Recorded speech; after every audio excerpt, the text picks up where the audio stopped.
Organiser sa maison de sorcière. Bonjour les filles, on se retrouve aujourd'hui pour une vidéo organisation. Je sais qu'en général, moi j'adore ça et je me dis que je suis peut-être pas la seule. Donc on va parler aujourd'hui de comment organiser ses herbes, ses bougies, ses encens, etc., etc. dans sa maison. Particulièrement quand on a des enfants. Si vous entendez un enfant dans cette vidéo, c'est mon fils qui joue dans la pièce à côté. Donc si quelquefois vous entendez appeler, je couperai la vidéo et puis j'irai le voir. Mais je me suis dit, si je ne fais pas cette vidéo maintenant, je ne la ferai jamais. Donc voilà. Donc, faut savoir que moi, personnellement, ça bouge tout le temps dans ma maison. Et j'essaye d'être au mieux organisée pour me faciliter la vie, pour faciliter la vie de ma famille. À savoir qu'il y a beaucoup d'enfants dans cette maison. En plus, je travaille aussi, je travaille avec des enfants. Donc, il faut que tout soit en sécurité, il faut que tout soit à portée de main, etc., etc. Et j'ai mes affaires de sorcière à incorporer dans mon quotidien, mes affaires de sorcellerie. Donc je fais attention que ce qui est dangereux soit hors de portée des enfants, et tout ce qui peut être, c'est pas grave s'ils touchent, voilà, s'ils ont ça dans la main, évidemment, je parle pas d'absorption, hein, mais je parle s'ils trouvent un bocal avec des pétales de rose, voilà, c'est pas bien grave, vous voyez, mis à part qu'ils peuvent me les mettre par terre, il n'y a pas de risque. Après, tout ce qui est hôtel et tout ça, évidemment, ça n'est pas à portée de main, ce n'est même pas forcément à portée de regard. Donc aujourd'hui, je vais réorganiser ma cuisine, ma salle à manger, et je vais vous partager tout ça pour qu'on puisse organiser sa maison correctement sans que personne ne nous pose trop de questions quand on a des invités qui nous disent ouais, qu'est-ce que c'est que ça. Mais avant tout ça, si tu ne me connais pas, je suis Marie Lévert, ton experte en sorcellerie et bien-être magique, spécialement pour vous les filles, pour vous aider à mettre un premier pied dans le monde de la sorcellerie et pour vous aider à découvrir la sorcière qui se cache au fond de vous. Aujourd'hui, je vous partage un test. Vous pouvez aller cliquer dessus en barre d'infos. Vous verrez, c'est un test gratuit. Tout est à disposition, que ce soit le test en question ou les résultats. Tu recevras tout. Tu as juste à cliquer sur le lien. Ce test, c'est quelle sorcière sommeille en toi. Donc n'hésite pas à aller cliquer sur le lien, à aller voir ce que c'est. J'ai eu beaucoup de retours positifs de personnes qui l'ont fait et ça me fait énormément plaisir. Donc je t'invite vraiment à le faire. C'est juste en description, tu as juste à cliquer sur le lien. C'est gratuit, c'est offert, c'est cadeau pour l'instant. Donc n'hésite pas à aller cliquer dessus, tu auras tout. Tu auras des questions personnalisées, tu auras ton bilan ensuite et tu auras ensuite des conseils pour mettre un premier pied dans le monde de la sorcellerie. Donc aujourd'hui, j'ai décidé de ranger mes herbes et tout le tralala parce que ça prend une ampleur dans la maison, je ne sais plus où aller avec. À savoir que j'ai différents hôtels, j'ai différentes pratiques. Donc ce qui se passe, je pense que ce meuble-là est assez grand pour recevoir une bonne partie, en tout cas pas tout, mais une bonne partie de mes herbes, de mes encens, etc. Donc c'est quelque chose qui est à portée de main. Donc ce ne seront que des objets qui ne sont pas chargés. C'est pour ça que ça ne me dérange pas de les mettre là. Et quand il y a des enfants à la maison, j'ai des petites sécurités. Vous voyez, pour fermer les portes pour les plus petits. Après, les plus grands savent qu'ils n'y touchent pas. Voilà, ils comprennent, on leur explique et il n'y a pas de problème. Tout ce qui est chargé, tout ce qui ne peut pas être à portée de main, c'est en hauteur, c'est dans d'autres pièces. Ça n'est pas à disposition des petits. Par exemple, ici, dans ma pièce à vivre, j'ai mon hôtel aux ancêtres parce qu'il n'y a aucun risque. Les petits ne peuvent pas y toucher parce qu'il est en haut et les plus grands, je leur explique. Je leur explique ce que c'est, je leur explique que c'est moi qui dois m'en occuper et donc il n'y a aucun risque qu'ils y touchent. Et puis ça leur plaît d'avoir les photos de nos ancêtres avec nous. Ça nous plaît d'avoir les esprits de nos ancêtres présents dans la pièce à vivre, comme ça ils sont là quand on partage des repas, etc. etc. Tout ce qui est hôtel de sorcellerie, je les mets à part. Vous pouvez les mettre dans la même pièce, mais vous pouvez les mettre dans un meuble par exemple, vous pouvez les mettre en bord de fenêtre si vous avez des bords de fenêtre qui sont assez larges. Moi personnellement, je les mets dans une autre pièce, mais surtout ne mettez jamais d'hôtel dans votre chambre. On ne met pas un hôtel quel qu'il soit, même l'hôtel des ancêtres, peu importe, dans votre chambre. On évite aussi la salle de bain. Ou alors on essaye de le faire correctement parce que les esprits n'ont pas forcément envie de vous voir sortir à poil de la douche, là, les culs à l'air. Ça les intéresse pas, ni votre famille d'ailleurs. Ils n'ont pas envie de voir tout le monde tout nu. Mais vous pouvez le faire si vous avez quelque chose pour refermer. Par exemple, moi j'ai un hôtel dans ma salle de bain, j'ai un hôtel consacré à un saint populaire qui est là pour nous aider dans la beauté, dans le soin du corps, etc., etc. Mais je ne le mets pas à disposition en face de la douche. Vous voyez, il n'a pas la vue complète sur mes fesses, etc. C'est quelque chose qui est fermé et que j'ouvre quand je me prépare, vous voyez, par exemple. Et j'ai d'autres hôtels en sorcellerie qui sont dans d'autres pièces où je suis sûre que personne ne peut toucher. Bref, je vais arrêter de m'étendre sur le sujet des hôtels, c'était pas le sujet de la vidéo.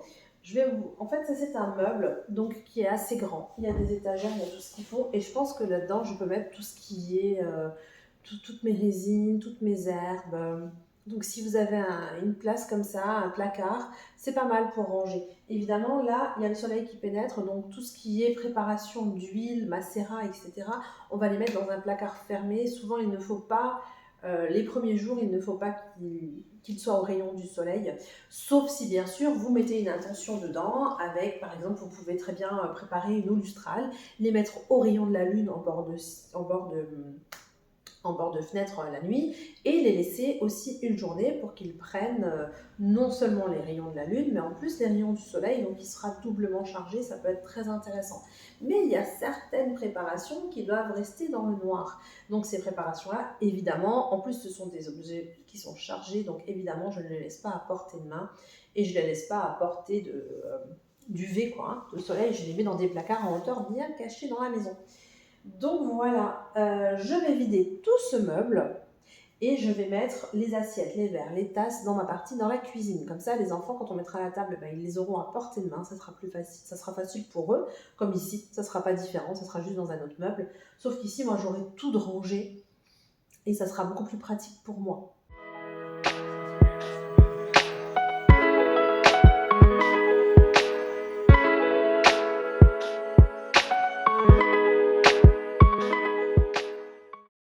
Là, je vais enlever les livres, mais c'est vraiment juste pour nettoyer, pour passer un coup.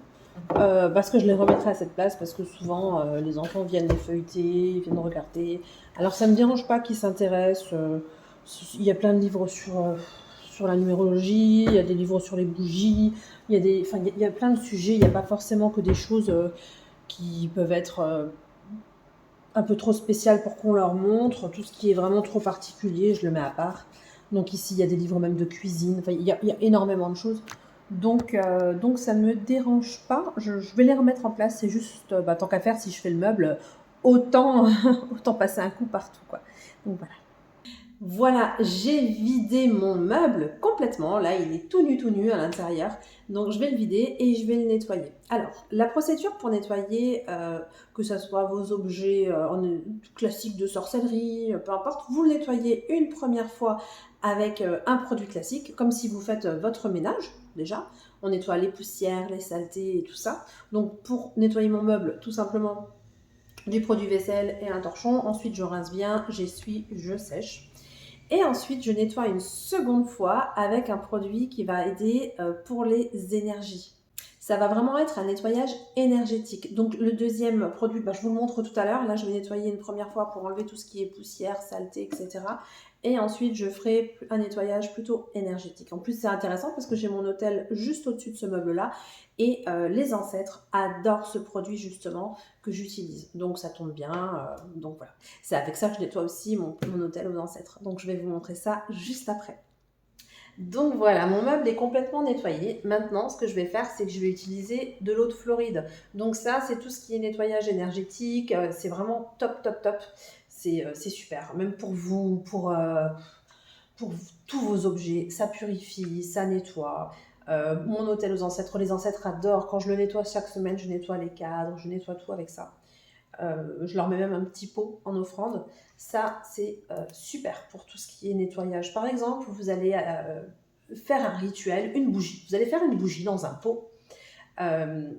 Vous passez un petit coup dedans avec ça, et puis ça purifie tout, ça nettoie tout. Il n'y a pas besoin de passer forcément avec un bâton de fumigation. C'est un autre moyen, comme le bâton de fumigation, de purifier. Donc voilà, c'est ce que j'utilise pour faire mes meubles. Là, c'est ce que je vais faire pour que tout soit au top. Donc je vous montre d'un peu plus près le flacon. Moi je l'achète en boutique ésotérique, mais vous trouvez partout sur internet. Donc de l'eau de Floride. Et voilà, je vais passer tout mon meuble. Je vais prendre un petit torchon, je vais l'imbiber et je vais passer tout mon meuble avec ça. Le seul conseil que je donne au sujet de ça, c'est que quand vous en mettez sur vos objets, votre hôtel ou quoi, il faut faire attention si vous avez une flamme. C'est très, très, très, très, très inflammable. Ok. Il y a déjà eu des accidents. On en voit, quand on est dans ce truc-là, on en voit assez régulièrement sur les pages internet, sur les vlogs. Quand on s'intéresse, on va fouiller un peu. Il y a déjà eu des accidents où les gens en avaient sur les mains. Parce que c'est vrai que quand on nettoie quelque chose, on en a plein les mains et puis ça sent tellement bon. Moi, je m'en mets partout en même temps. Quand je m'en mets sur les bras, je m'en mets partout. Mais il suffit que vous en ayez sur les mains et qu'après vous allumez votre bougie. Faites attention, il y a un danger quand même. Il faut faire très attention à ça, c'est très inflammable. Il y a des accidents qui arrivent. Donc quand vous l'utilisez, faites attention qu'il n'y ait pas une flamme juste à côté. Donc voilà, je vais passer au nettoyage énergétique.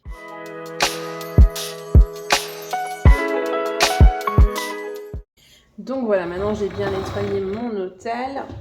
Enfin mon hôtel, non, pas mon hôtel, mon meuble pour ranger et organiser mes plantes. Coucou. J'ai tout nettoyé de façon énergétique aussi avec l'eau de Floride. Donc maintenant je vais organiser mes placards. Alors comment est-ce que je vais faire? Je vais faire des étagères en fonction des objets en question. Par exemple, là je vais mettre tout ce qui est encens. Et particulièrement, ce que je vais mettre à portée de main, ça va être l'encens pour l'autel des ancêtres, puisqu'il est juste au-dessus. Si vous avez un autre autel au-dessus de votre meuble, mettez à portée de main les encens que vous utilisez le plus dans cette pratique. Moi, par exemple, ce que j'utilise beaucoup, c'est le copal de Manille. Et puis voilà, c'est ce que j'utilise principalement. Donc ceux-là, je vais les mettre devant. Les autres, je vais les mettre un petit peu de côté, histoire que ce soit un peu plus pratique pour moi. Je prends, hop, tac, et je l'utilise directement. Les autres, ils seront derrière. Après, je vais mettre avec des autres choses qui sont un peu plus différentes, mais qui restent des encens, vous voyez. Par exemple, les petites boules, l'encens des 7 chakras. Donc ça, ce sont des petites boules à brûler. Je le fais de temps en temps pour me faire plaisir, ça. Je le fais pas spécialement pour un rituel, mais quand j'ai envie de me faire plaisir, hop. Ça sent très très bon. Ou alors j'ai encore des encens en bâton, pareil, je les utilise uniquement pour le plaisir, jamais pendant les rituels. Mais ça, j'aime bien utiliser de temps en temps, particulièrement le patchouli. Mais après, ça dépend absolument des goûts, hein, parce que c'est juste uniquement pour l'odeur, pour le plaisir de sentir ça. Donc voilà, qu'est-ce que j'ai d'autre? Je vais y mettre, ça on me les avait offerts, donc ça c'est pareil, je les utilise pour le plaisir. En plus, je ne sais même pas ce que c'est comme encens, donc je ne peux pas l'utiliser pour un rituel particulier, parce que je ne sais pas, on me l'a offert, mais on ne m'a pas dit ce que c'était. Donc voilà. Voilà. Et qu'est-ce que je vais mettre avec? Je vais mettre mes charbons et je vais mettre, puis voilà, mes allumettes, mes choses comme ça. Les allumettes, évidemment, que comme c'est un meuble où les enfants peuvent voir, même s'ils n'ont pas accès, les plus petits, je vais pas mettre les allumettes en évidence, des fois que ça attire les plus grands qui arrivent à ouvrir le meuble, même avec la protection. Ça, je vais un petit peu cacher. Et en bas, des deux côtés, je mettrai peut-être les outils, par exemple ma baguette, que j'utilise pas forcément, j'utilise même assez rarement, honnêtement. Je l'utilise, j'en ai une, elle est personnelle. C'est quelque chose qu'on avait dans la maison depuis mon enfance, c'est pour ça que j'ai choisi de prendre celle-ci. Si vous souhaitez avoir une baguette, parce que c'est bien d'en avoir pour certains rituels, surtout quand on travaille avec la nature, les esprits de la nature, je trouve que c'est pertinent. Je peux vous faire une vidéo pour vous expliquer comment avoir votre première baguette et comment vous en servir, etc. Toujours pareil, dites-moi en commentaire si ça vous intéresse et surtout dites-moi si, par exemple, si vous vous intéressez à l'eau de Floride, signalez-moi que c'est pour l'eau de Floride. Parce que souvent, il y a des gens qui me mettent un commentaire, ah oui, ça m'intéresse, je sais pas de quoi tu me parles. Si tu me dis pas c'est l'eau de Floride ou c'est la baguette magique ou c'est les encens, comme on parle de beaucoup de choses dans la vidéo, je ne sais pas forcément ce à quoi rapporte ton intérêt. Donc pense bien à me mettre l'objet de ton intérêt en question. Donc voilà, maintenant je vais un petit peu ranger ça.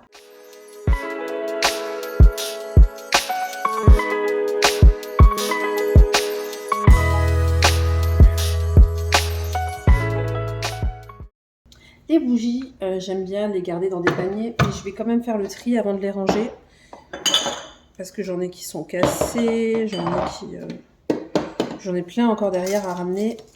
Donc je vais un petit peu faire le tri et je vais aussi les ranger dans l'étagère là. Donc je suis en train de faire le tri de mes bougies, etc. Donc ça, ce sont toutes les toutes les bougies colorées dans la masse. Je viens de me rendre compte que là-dedans, j'avais encore une petite bougie qu'on avait utilisée à mon baptême. Donc celle-ci, je la garde, je la mets pas ici. Je vais la mettre avec mes outils Oudou.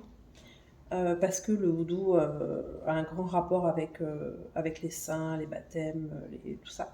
Donc ça sera beaucoup plus intéressant. Ici, ce sont les outils que j'utilise pour mon hôtel aux ancêtres ou mes demandes classiques avec les esprits de la nature et tout ça. Parce que c'est un hôtel que je vais faire temporairement ici, dans ma pièce à vivre. Quand je travaille en Oudou, c'est à part, et donc j'ai tous mes outils qui sont à part dans la pièce où il y a cet hôtel particulier. C'est différent. Donc je ne mélange pas mes outils, on ne mélange jamais les outils. Par exemple, je ne vais jamais prendre mon encensoir que j'utilise en Oudou, je ne vais jamais le prendre pour autre chose. Je ne vais pas le prendre dans mon hôtel aux ancêtres, je ne vais pas le prendre pour utiliser, je ne sais pas, pour le travail avec Ecat ou ce genre de choses. Je vais vraiment l'utiliser uniquement pour le Oudou. Vous voyez, chaque outil, parce que sinon il faut le prendre, le nettoyer, le reconsacrer, etc. à la pratique. Et en plus, quand vous avez des outils sur vos hôtels, ils se chargent de l'énergie en question.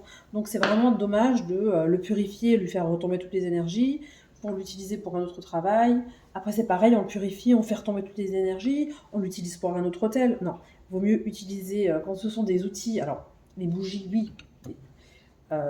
Celle-là, je l'utilise uniquement en Oudou parce que sa pratique est principalement axée sur cette sorcellerie-là.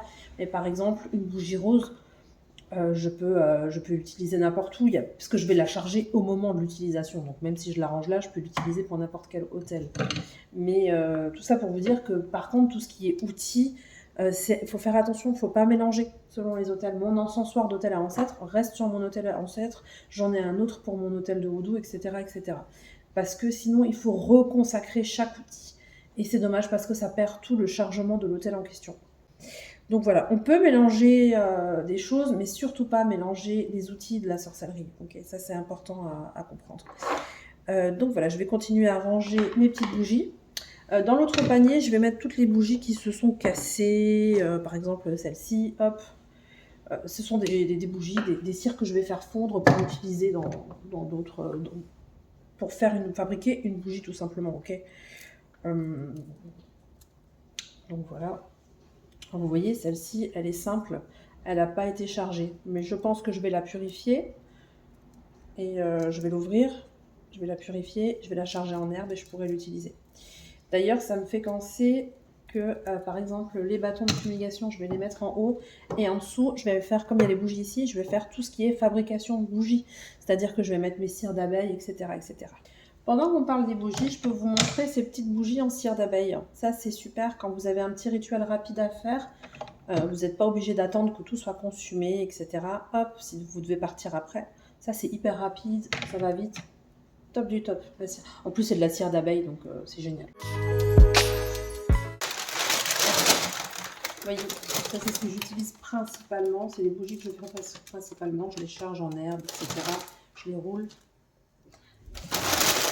Ensuite, le papier, je le garde et je fais des pétitions avec. Il est bien ce papier-là, il est tout naturel. Des petites mèches de bougies. Là, j'épute beaucoup parce qu'en ce moment, je fais beaucoup sur le format gaufré. Quand je fais un rituel particulier. Là, j'en ai pas à vous montrer parce que à chaque fois que j'en fais une, je l'utilise, quoi. Je fais un rituel avec. Mais la prochaine fois que j'en fais une, ce qui ne va pas tarder, je vous la montrerai. Donc ça, c'est pour faire couler des bougies, pour mettre par exemple des petits cristaux à l'intérieur, des herbes, des intentions pour faire des bougies magiques. Alors ça, je le laisse là parce que je l'avais acheté spécialement pour couler des bougies. Donc voilà pour ce côté-là. L'autre côté, maintenant, je vais m'occuper de tout ce qui est herboristerie. Donc toutes mes herbes, je vais les mettre en bocaux. Alors, quand vous faites un rituel, si vous mettez un produit dans un bocal, si votre produit est chargé, etc., si c'est vraiment des herbes que vous avez préparées pour un rituel en particulier, pensez à nettoyer votre bocal. Alors, vous pouvez le nettoyer à l'eau de Floride ou avec un bâton de fumigation. Pensez à nettoyer les énergies à l'intérieur. Donc là, ce sont des herbes que je vais mettre dedans. Je vais mettre et je vais écrire sur le bocal l'herbe en question. Alors, je ne suis pas de celles qui font des jolies étiquettes, vous ne verrez pas ça chez moi. Des belles étiquettes imprimées, collées, avec citronnelle, avec des belles lettres. Non, moi je m'en fiche, moi je vais au plus rapide. Par exemple, là je vais mettre de la citronnelle, j'écris dessus avec un marqueur. Citronnelle. C'est vraiment pas mon truc de... je trouve ça joli chez les autres, mais moi j'ai pas envie de me prendre la tête à faire ça. Je sais pas que ça à faire de mes journées, j'ai pas le temps. Je trouve ça super celles qui ont le temps, moi je n'ai pas le temps. Donc je vais tout simplement verser ma citronnelle dedans, je vais refermer, je vais mettre dans mon meuble. Basta.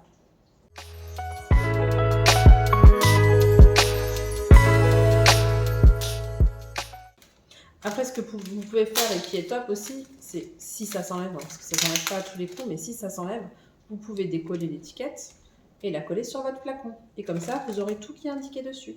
Alors là, dans ma boutique, moi, ils le mettent, mais si vous allez en pharmacie, c'est pas sûr, ou sur Internet, c'est pas sûr que toutes les propriétaires soient écrites. Dans ce cas, vous les mettez vous.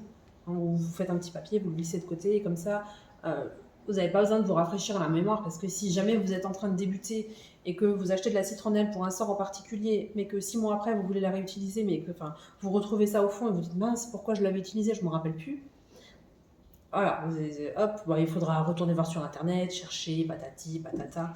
Alors que si vous faites votre petit papier directement, vous le glissez dedans, bon voilà, vous êtes tranquille. Petit tips.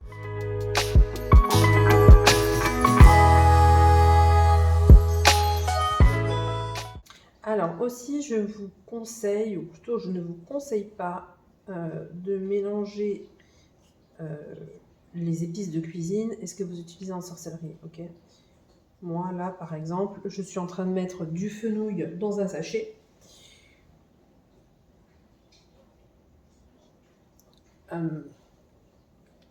Parce que je l'utilise quelquefois en sorcellerie, mais je ne prends pas celui que j'ai pour faire la cuisine. Si vous n'avez pas le choix, faites-le, mais si vous pouvez séparer vos ingrédients que vous utilisez tous les jours en cuisine de ce que vous n'utilisez que pour la sorcellerie, faites-le. Moi, je préfère séparer. Hein. Ok. Voilà ce que j'utilise comme pot, par exemple, pour ranger mes épices. Pour celles qui vont au Lidl, elles reconnaissent peut-être, c'est les pots de saucisses pour faire les hot dogs. Je récupère tout. Les petits pots des bébés pour faire ça, ce sont des racines d'iris. Bon, voilà, je les ai mis là-dedans.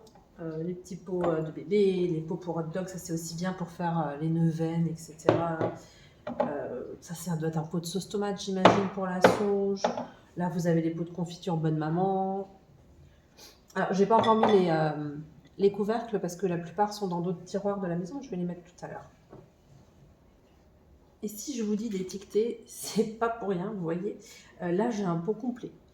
Je l'avais utilisé pour un bain magique, mais vous croyez que je me rappelle ce que c'est? J'ai oublié de noter le soir où j'ai fait le bain et je sais plus. Je crois que c'est du marble blanc, mais j'en suis pas sûre. Je sais pas si c'est du marble blanc. Ça, c'est pareil. C'est un pot. Je sais pas. C'est peut-être du thym qu'il y a dedans, mais je suis même pas sûre. Donc, du coup, ça va aller à la poubelle parce que je sais plus ce que c'est. Donc, ça va dégager. Donc, voilà pourquoi c'est important de noter.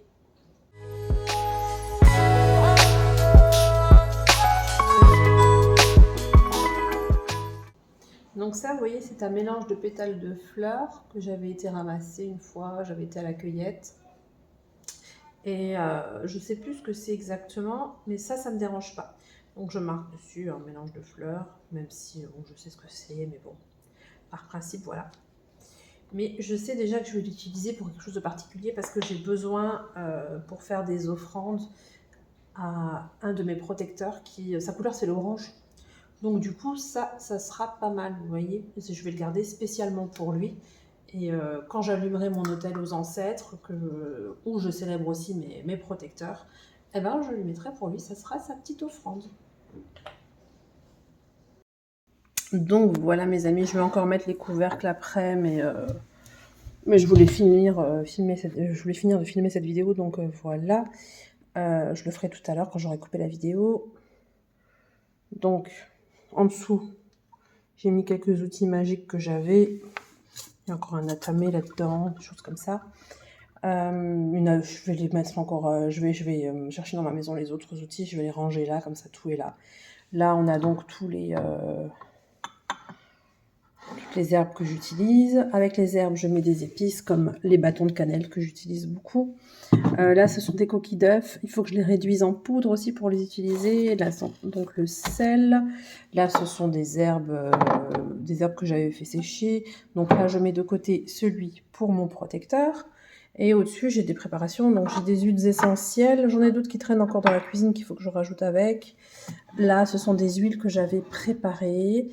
Là, c'est de l'eau de Cologne que j'ai acheté pour faire des washes. Donc, que j'utiliserai à l'occasion. Je l'ai acheté hier ou avant-hier. Et ça, c'est un alcool que j'ai fait moi-même. C'est du fait maison. Et il me sert quelquefois pour les offrandes. Voilà, pour ce genre de choses. Ou même quand j'ai des rituels à faire avec de l'alcool, ce qui arrive pour certaines demandes. Donc, voilà. Donc, voilà, pour mes livres, c'est pas compliqué. C'est simple. Hein. Ceux que j'utilise le moins, je les mets au fond. Et ceux que j'utilise le plus, je les mets devant. Le plus important, c'est que ce soit pratique. Donc, un livre que je conseille à toutes les sorcières des marais. Celui-ci, franchement, il est chouette. La magie de la mer de Sandra Guinness. J'espère que je le dis correctement. Je ne sais pas si son nom se prononce comme ça. Franchement, j'ai beaucoup aimé. Donc ça, vraiment, vraiment sympa. Il est vraiment agréable à lire. C'est joli, je dirais pas poétique, mais il est joli, puis il m'a appris plein de choses. Donc celui-ci, si vous êtes une sorcière des marais, je vous le conseille. Et enfin, je range ceci. Alors, vous pouvez peut-être vous demander, mais pourquoi ce bloc de bazar dans votre armoire à sorcellerie? C'est parce qu'en fait, ça, ce sont tout ce que j'utilise pour vous. C'est là-dedans que j'écris mes vidéos, c'est là-dedans que j'écris mes formations, c'est là-dedans que je bosse. Là, il y a mon herbier. Donc, vous voyez, par exemple, j'avais commencé le pissenlit, etc. Donc, celui-ci, je vais peut-être le mettre à part. Parce que, en fait, ça ne me dérange pas quand les enfants viennent et regardent dans mes livres, mais là, j'ai peur qu'ils me l'abîment, puisqu'il y a des plantes à l'intérieur et j'ai trop peur que ça soit abîmé. Du coup, celui-là, je vais le mettre de côté. Voilà. J'espère que cette vidéo vous aura appris quelques petits tips au passage. Pense bien, si ça t'a intéressé, pense bien à liker et puis à t'abonner, parce que j'essaie de créer des contenus tous les jours au sujet de la sorcellerie, etc. Et si tu t'intéresses aussi à la sorcellerie, que tu débutes, je t'invite à faire ton test gratuit. Ce test, c'est quelle sorcière sommeille en toi. Donc, tu as juste à cliquer juste en dessous en description. Tu cliques et tu auras un test à passer, un petit test personnalisé qui t'est offert. Tu auras directement les résultats. Hein, tu n'as pas besoin d'attendre pour avoir les résultats ou tu n'as pas besoin de payer ou quoi. C'est tout gratuit. Hein. Tu as les résultats et tu as aussi les premières actions à mettre en place si tu as envie de mettre ton pied dans le monde de la sorcellerie. Je t'invite vraiment à le faire. C'est gratuit, c'est donné, c'est offert pour l'instant. Et franchement, toutes celles, enfin, je ne dis pas que toutes celles qui l'ont téléchargé m'ont écrit, mais j'ai eu beaucoup de retours. Et tous les retours sont positifs, donc je suis vraiment contente que ça vous plaise. Ça me fait vraiment plaisir parce que j'y ai mis tout mon cœur. Et ça me fait plaisir que ça vous plaise. Donc voilà, je vous dis peut-être à demain, je l'espère, pour une nouvelle vidéo. À très vite. Ciao les moldus!